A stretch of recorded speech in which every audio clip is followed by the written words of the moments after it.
2020 में मैं अपना MBA का प्रिपरेशन कर रही थी और मुझे फिल्मों में इंटरेस्ट नहीं था ज्यादा। तो लेकिन मेरे किसी जान पहचान के थ्रू उन्होंने कुछ लोगों ने मुझे एक फिल्म मीटिंग में बुलाने की कोशिश की। अच्छा। तो मैंने एक आध बार मना करके मैं फिर मान गई। उन्होंने बोला कि नहीं एक बार मिल लीजिए, फिल्म बन रही है। उन्होंने झूठ बोला। जो मुझे लेके जा रहा था वो मेरी लॉयर का असिस्टेंट था, तो मैंने उसे भरोसा किया। अब उसको पता था कि नहीं पता था वहाँ पे क्या होने वाला है, I don't know that, but मैंने उस बंदे पे भरोसा किया क्योंकि मेरे ही एडवोकेट का असिस्टेंट था और मेरे एडवोकेट को पता भी नहीं था कि ये हो रहा है। मैं जब वहाँ पे गई तो पहले तो मेरे घर के पास मीटिंग रखी गई थी, लेकिन लास्ट मिनट में मीटिंग कैंसिल करके किसी होटल में, 5 स्टार होटल में उन्होंने रखा। मैंने पहले बोल दिया कि मैं रूम में नहीं जाऊंगी क्योंकि मैं रूम में मीटिंग नहीं करती, मैं पब्लिक प्लेस में मिलूंगी, छत पे मिलूंगी, रूफटॉप कैफे में।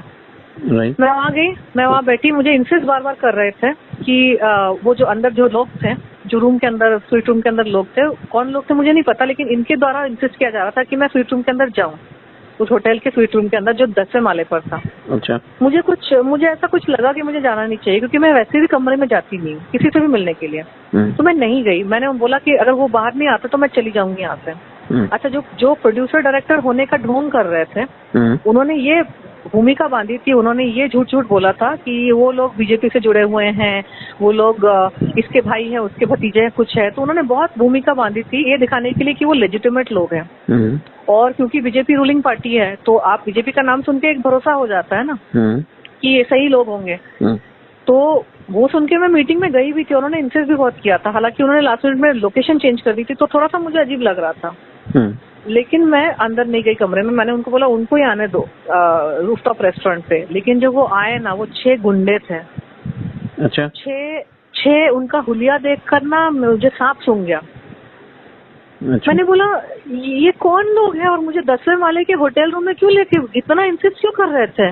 कोई लेडीज नहीं थी उसमें। 6 के 6 मुस्टंडे गुंडे, जो यूपी बिहार के गुंडे होते हैं ना, गोल्ड चेन पहन के, मतलब देखकर लगता है गुंडे। तो मुझे धोखे से 10वें माले, किसी होटल के 10वें माले के स्वीट रूम में ले जाने की कोशिश की जा रही थी और उन्होंने जरिया बनाया था मेरे ही एडवोकेट के असिस्टेंट को। और उसको क्या पट्टी पढ़ाई थी, उसको क्या झूठ बोला था, उसको क्या प्रेशर डाला था, मुझे नहीं पता।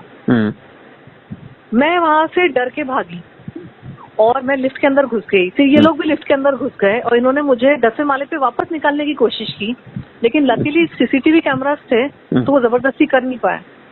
और मैं इतनी डरी हुई थी कि मेरे पेट में मतलब जो एक ऐसी अजीब सी फीलिंग होती है ना कि आपके साथ कुछ बुरा होने वाला है, राइट। मैं उस फीलिंग को लेकर मैं भागने की मेरी वो थी कि मैं किस तरह से लिफ्ट से उतर के मैं वापस घर चली जाऊं।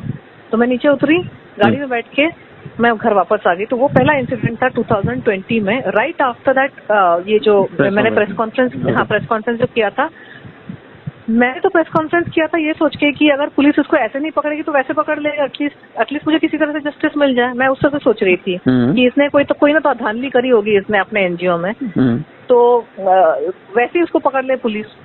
मैं उस तरीके से सोच रही थी, लेकिन मुझे लगता है कि उसके NGO में ऐसा कुछ होता होगा जिसकी वजह से उस NGO का प्रेस कॉन्फ्रेंस करते साथ मेरे ऊपर सबसे पहला ये इंसिडेंट ये हुआ, जहाँ पे मैं जान बचा के भागी। वो इतने खतरनाक दिखने वाले गुंडे टाइप के लोग थे, वो कोई प्रोड्यूसर नहीं थे। अच्छा, वो जब बाहर आया ना, मैं भागने से पहले मैंने उनको 10 सवाल भी पूछे एक्चुअली, कंफर्म करने के लिए कि जो मैं सोच रही हूँ वो सही है। मैंने जब उनको सवाल पूछे तो पूरा एक्सपोज हो गया कि वो ना ही बीजेपी के एसोसिएशन में थे, ना ही वो किसी के भाई भतीजे थे, ना ही वो किसी से, मतलब उन्होंने बोला था कि हम फलाना किसी के रिलेटेड में हैं, हमारा पॉलिटिकल भी कनेक्शन है। तो ये बोल रहे थे हम फलाना किसी हीरो के साथ काम कर रहे हैं। सारी चीजें झूठ थी। पूरा सेटअप था, पूरा मतलब वो दिशा सालियान जैसा कुछ मेरा हाल करना चाहते थे, जो मुझे उस वक्त फील हुआ। क्योंकि सारी इन्फॉर्मेशन जो बोल के मुझे लेके गए थे, everything was a bloody lie, it was a trap. तो लकीली मेरे थोड़े कुछ असूल में रखती हूँ, तो मैं उनको फॉलो करती हूँ, तो उसकी वजह से मैं बच गई। तो वहां से निकली। अच्छा, वो